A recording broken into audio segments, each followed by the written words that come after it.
Mr. and Mrs. North, starring Barbara Britton and Richard Denning.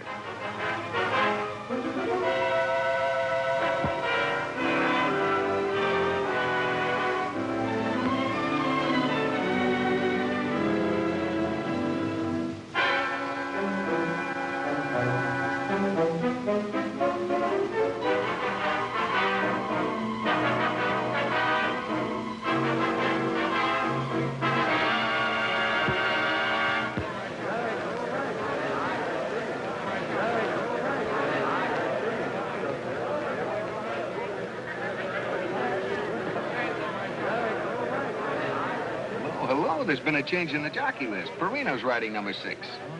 Well, that's our horse, Never Say Die. I wonder why Eddie isn't riding it. Isn't that weird? Probably afraid to risk it with that pedigree. What are the odds? 8 to 5.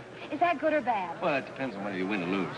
Well, I never can understand those stupid fractions. Does it mean I have to put up $8 to win 5 or $5 to win 8? Yes. What do you mean, yes? A 5 to win 8. But I only want to put up 2. Well, you can. Well, I wish they'd say so.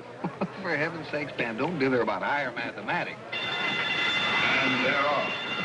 Passing the grandstand for the first time, Yankee Boy in the lead. Quarter is still Yankee Boy by 1. No gauge now second. Roy is third on the rail. In the back stretch with Yankee Boy in front, pushing the by a length and a half. No gauge coming up on the outside. Never Say Die is bringing up the rear. Turning for home is Yankee Boy and No gauge by a length and a half. This is the stretch. It's No gauge and Arab. It's that Friday finish. It's number 2, Arab wins by a length.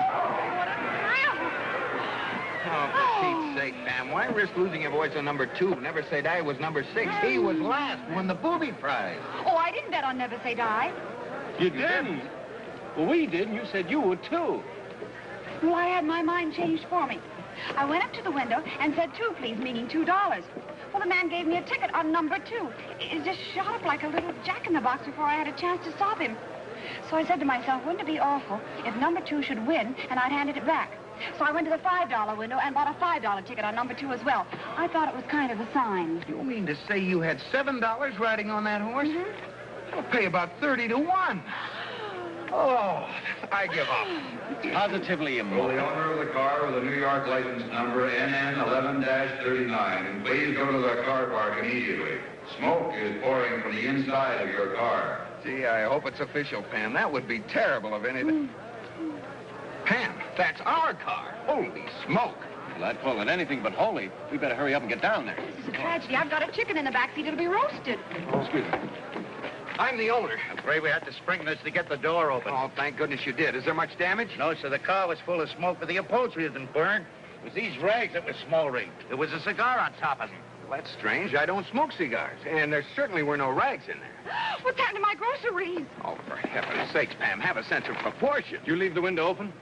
Yes, so the butter wouldn't melt. Well, it's hard about one to set the thing on fire for the fun of it. It happens often. Oh, but why did they have to pick my brand new car? I just got it the day before yesterday. Oh, the seat's filthy. Look at all those bits of burnt rags. Oh, there's a brush in the trunk. I'll get it.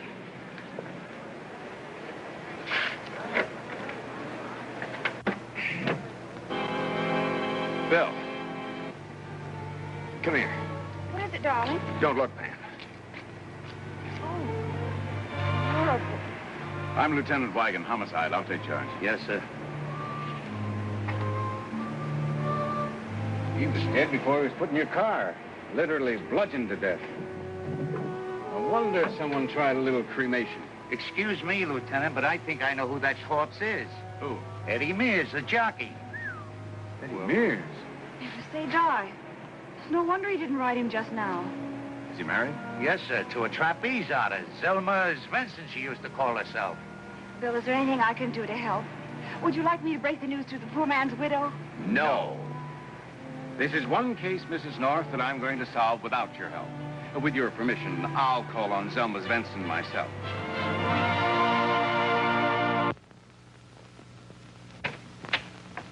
Yes? Mrs. Mears? Who are you? Lieutenant Weigand, homicide. I'd like to have a talk with you. Oh, well, then you'd better come in. Thank you. Good evening. I'm Hiram K. Jones. Of the Circle Y Ranch, Aransas, Texas. Yes, I've heard of you. Eddie's ridden some of your horses, hasn't he? And you're a friend of Mrs. Mears? Well, obviously, he wouldn't be here if he wasn't. Did Eddie send you here to spy on us, Lieutenant? Was there any reason he should have? However, he didn't. Eddie won't be sending anybody anywhere, Mr. Jones. And I'm afraid he won't be riding for you again. I don't get you. Something's happened to Eddie. Lieutenant, Eddie's dead. Is that what you're telling us? I'm afraid so.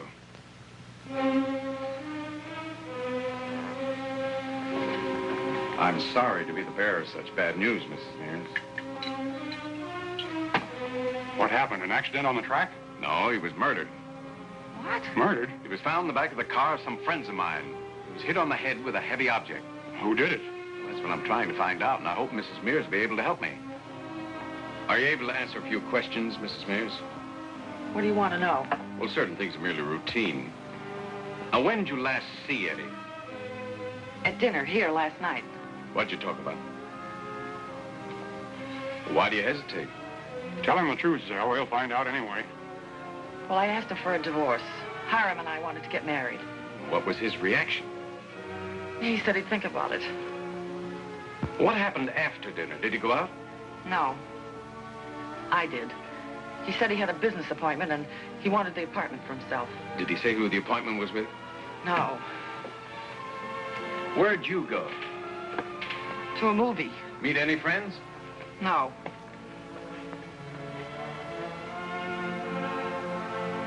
I gather you didn't see Eddie then when you got home from the movies. He wasn't here. He didn't sleep here last night. Oh, didn't you think that strange? When he had an early morning gallop, a trial, he often stayed at the athletic club so as not to wake me when he got up. I presumed that's where he was. Mrs. Mears, the medical reports say that your husband was killed between 8 and 9 last night. Now, apparently, since you haven't got an alibi, I must warn you that you're in a pretty difficult spot. Are you accusing Mrs. Mears of murdering Eddie? I'm accusing no one at this stage of the proceedings. Now, Mrs. Mears, would you be kind enough to tell me where you keep your car? Right here in the village. St. Anne's garage.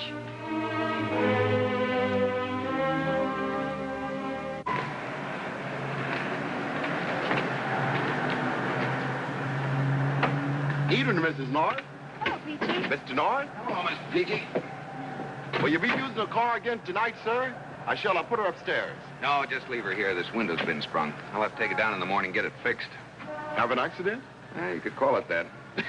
I've never seen it fail. You christened a new car the first week you get it. Whose car is that, Peachy? It looks exactly like ours. Eddie Mears, the jockey. I wouldn't have given you that tip on Never Sit Die if I knew Eddie wasn't going to ride, because the jockey makes a mighty big difference.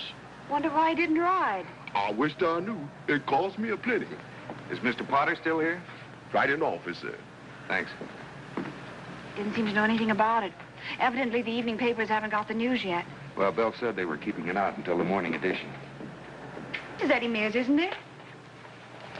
Yes, to my pal, Len Potter. Your pal, Eddie Mears. Oh, don't tell me Eddie was bumped off. It's terrible. Poor Eddie. It's a wicked shame, the blackguards. We think it was done here in your garage, Mr. Potter. Probably sometime during the night. Listen here, Mr. North. There's been no murders committed on my premises. What time do they say the poor boy was killed? Between 8 and 9 p.m.? What'd I tell you? I was here doing my accounts. I let the night man go out for a snack at that time. You think I wouldn't have heard something if Eddie was getting himself beaten up and bumped off? Yes, I suppose you would. But you can't get away from the fact that somebody did put Eddie's body in our car, on your premises, probably by mistake. Oh, you're crazy. Why should anyone make such a mistake? We can't imagine, except that we just noticed our new car is the same model as Eddie's. You remember we told you last week we were turning in our car for a new one. Oh, yeah, I guess you did. I haven't had time to look at the car yet. I've been busy with my second-hand car business. Sideline I run, you know.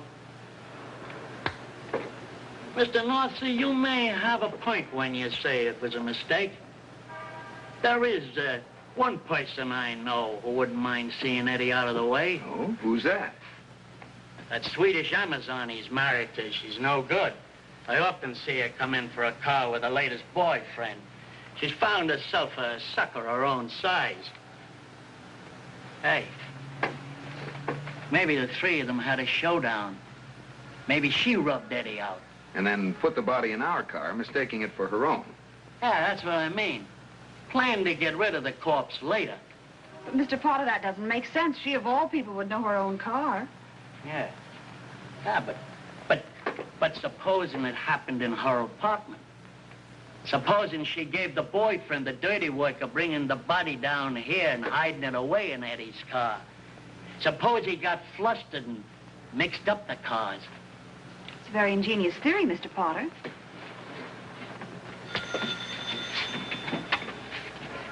Len speaking. Listen, you bungling punk. How did that stiff get in the back end of the car?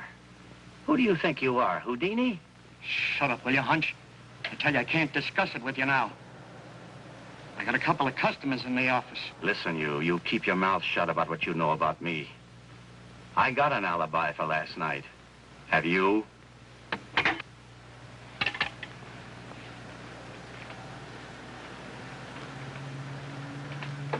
Sorry for the interruption. Some customers are frozen limits. Fuss about this and that.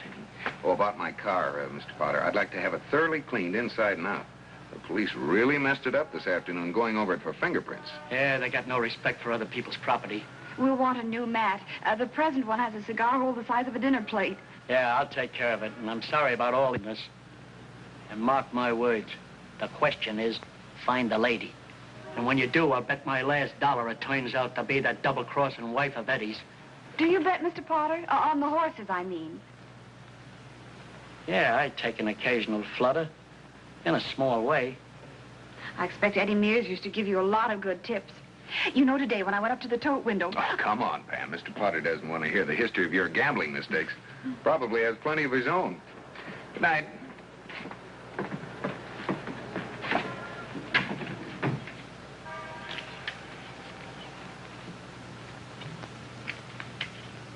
Tell me, Mrs. Mears, did Eddie do any gambling on the side?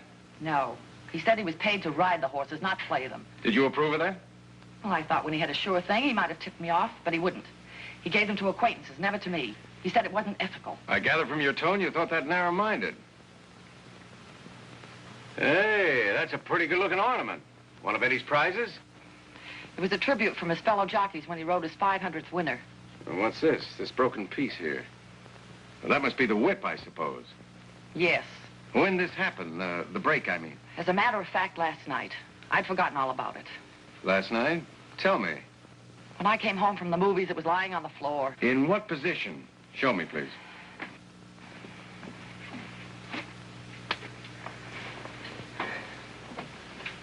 Just like that, huh? Mm-hmm. Well, didn't you think it strange?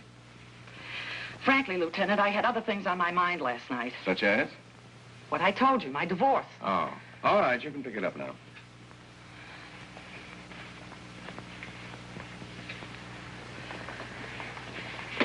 I see you had no difficulty lifting it. Well, that's pretty heavy for a woman. Those circus muscles evidently haven't grown flabby. If you're trying to infer that I hit Eddie with that, I tell you I didn't. Lieutenant, you're exceeding your duty. Don't you say another word, honey, until you see my lawyer. I'll get that, Mrs. Mears. Hello? Oh, Jerry, you just caught me in time. I was going to take a stroll down to your garage. Oh, well, I'm glad I caught you because there's something you ought to know. We think the garage owner, Potter, behaved very strangely. We got the impression that he knew all the time that Eddie'd been killed, though he pretended to be shocked. What gave you that idea?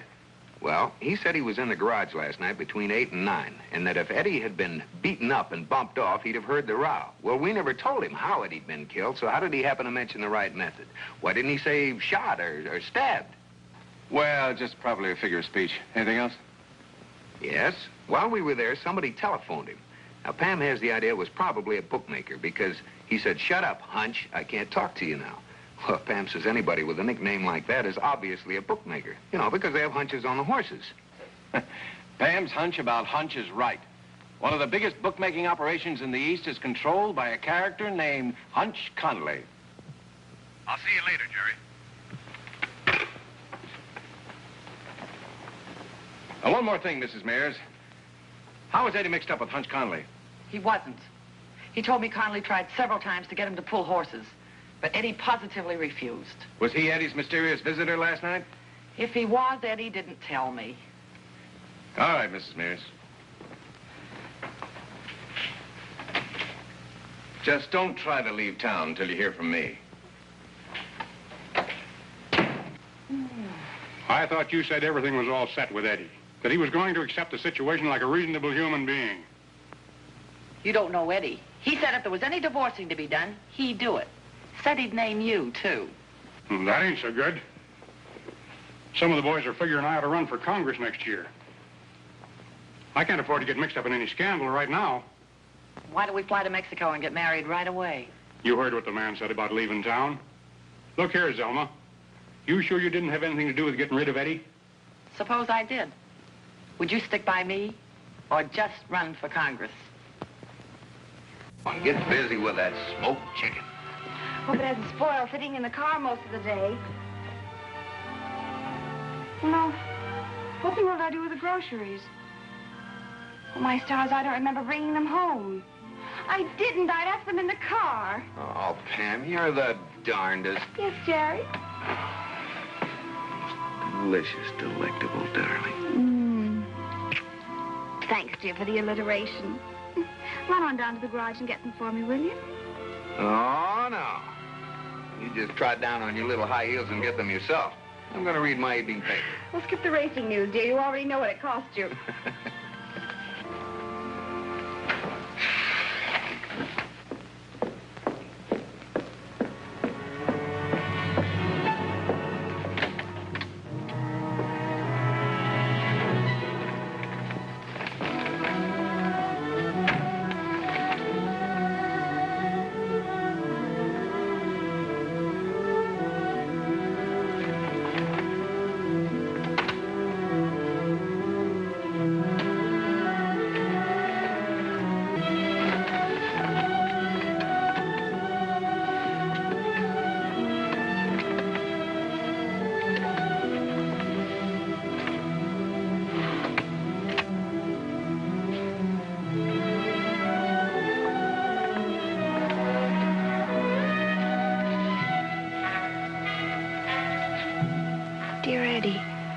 Your apartment at 8 tonight alone. I want to ask you a little favor. Hunch.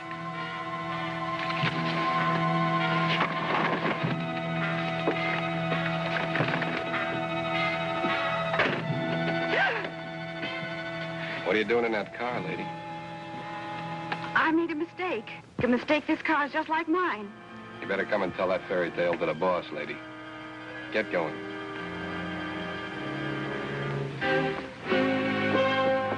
But the two cars were exactly alike. But they have different numbers, don't they? Now get this. This is a story you're going to tell the cops in case they start asking a lot of questions. You don't know my horse room. You don't know my other office. You don't even know me. You never laid a bet on a horse in your life. You... Come in. Well, what now? This is Mrs. North. She's the owner of the other car. I caught her nosing around inside Eddie's car. What were you looking for, Mrs. North? I don't know what right you have to question me. Who are you? We'll cut out the formal introductions. Just answer the question. Mr. Potter, I'm very, very cross. Your friends have very bad manners. Will you please tell this rude, ugly man to stop pointing his silly revolver at me? Listen, you bail ahead. Shut up, Torpedo. Lady has a right to her opinion of your map. And put the toy away. I don't think she's going to be difficult. Now, Mrs. North, just answer the question. What were you doing in Eddie's car? You better tell her, Mrs. North. Well, I don't mind telling you. I know you. This is just a lot of nonsense. I left my groceries in the car. I came back to get them. I just got in the wrong car, that's all. The Wren's lying. Wren? She got into her own car before she got into Eddie's. Okay. You go outside and keep watching. Now, what were you looking for, Mrs. North? Nothing. I just wanted to see if Eddie's car had the same upholstery as ours. I don't believe you, Mrs. North. Why are you so interested in what I did? Hunch? Hunch? How do you know my name? I'm psychic. I read tea leaves and things. But I don't drink tea, so there are no tea leaves here. Oh, but you're wrong again, Mr. Hunch. I have some in this bag of groceries. Oh? Well, what else do they tell you about me besides my name? The future and past of you two men. Yes, I see your future as clear as glass. Well, tell us. The two of you killed Eddie Mears. And you'll go to the chair for it. I didn't kill him, Mrs. North. I didn't have anything to do with the murder. It was Hunch here. Oh, sit down. You don't have to tell me, Mr. Potter. I see it all in my crystal ball. Hunch paid Eddie a call last night. 8 o'clock, wasn't it? He wanted him to pull a horse. He refused. They had an argument, and Eddie threatened to tell about the fix. Isn't that what it's called? Go on. You got quite an imagination. Oh, it isn't my imagination. There's a voice whispering in my ear.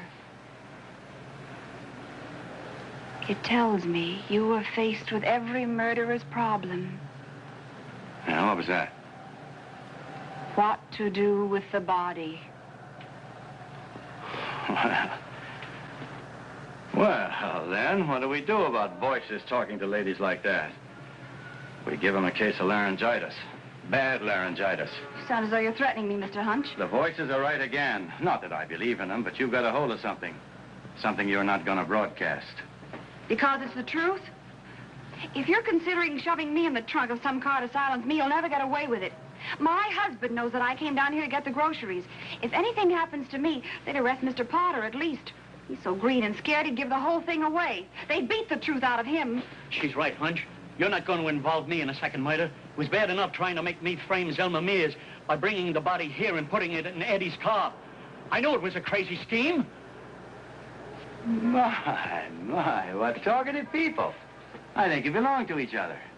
I'll see what I can do about it. Torpedo, come in here. Start the car. We're taking these two characters for a little holiday on my farm in the Catskills. Give me your gun. Mrs. North, ladies first. You too, Potter.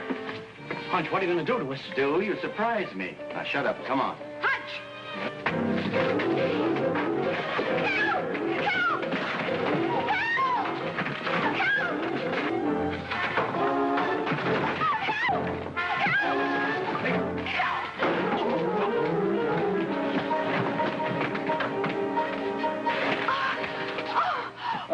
This is a fine welcome. What's going on here? Oh, I'm sorry about the wild pitch. But don't worry, Dad. I've got everything in the bag. Literally. Hunch tried to get Eddie to throw a horse, and he almost told the authorities, and Hunch almost admitted as much to himself. I got the proof right here. He was in his apartment last night. I found it in Eddie's car. I know the whole story. Mr. Potter isn't to blame. He didn't do the murder. Well, look, Pam, now, wait a minute, please. I can't follow a word. Now, look, we'll get the whole thing down at the right time in the right place. Hunch, did you knock over Eddie's racing trophy last night by accident or on purpose? You read tea leaves, too? Take 'em, boys. You see, Hunch, I was right. I could tell your future. I'm sorry, lady. I just didn't recognize your turban.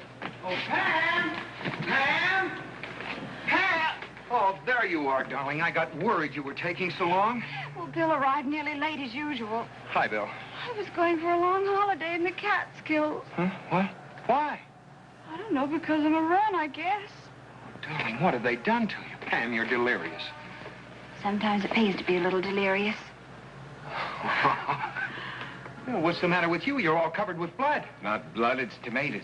I don't get it. I'm lost. Can't somebody please tell me what's been happening? No, but I'm going to tell you what's going to happen. I'm taking Pam down to the station and booking her.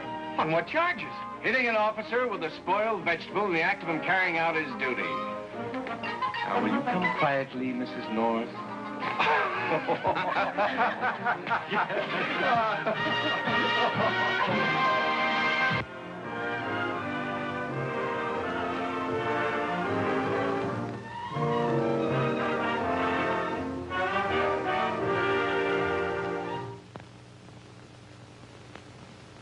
Mr. and Mrs. North is directed by Ralph Francis Murphy. A John W. Loveton production. Produced by Federal Telefilms. Starring Barbara Britton and Richard Denning, featuring Francis DeSales.